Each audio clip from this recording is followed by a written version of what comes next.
Absolutely. Now, let me ask you this. Because I feel like the best thing about the beat reporters and the people that's actually reporting on a daily basis at the camps, at the practices, at the games, it's your job to be as level-headed as possible, just so you can report your truth.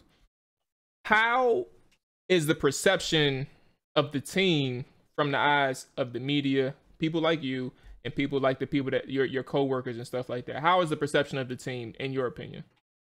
Yeah, you could sell me on this being a 10-win team, and you could sell me on this being a 6-win team. I think there's a lot of unknowns going into this year. I think, look, the collection of talent is there. I think everybody's really excited. I mean, even you go down the list, like obviously everybody, there's your top line guys, but Logan Thomas, he makes a big stride forward this year. I mean, Terry McLaurin can make another step forward this year. I think there's a lot of talent across the board. Shoot, Charles Leno has looked good at left tackle. Everybody's looking good.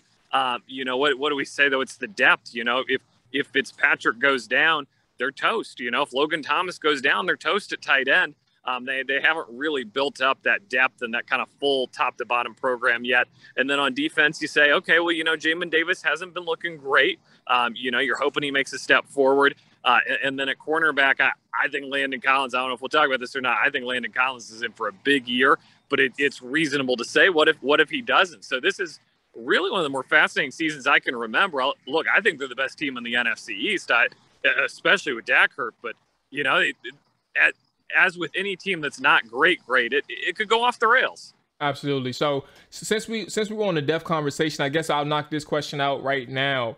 How, if you had to give a grade on Washington's depth to this point, what grade would you give it, and why? Obviously, we know you said it was a concern, but what official grade would you give it, and why would you give it that grade?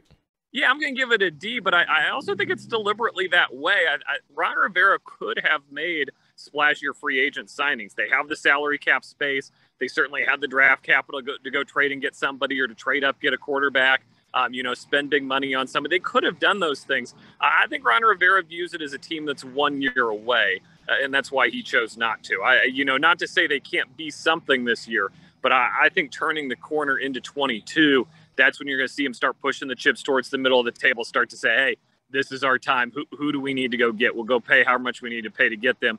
It's showtime here. I feel like it wasn't quite that. And so what you can do is you can try a lot of the young kids. You can try a lot of the new guys. Torrey McTyer, Darryl Roberts at cornerback. If you were going into a make or break season or a Super Bowl season, you're not signing Torrey McTyer and saying, we trust you to play cornerback and lock guys down.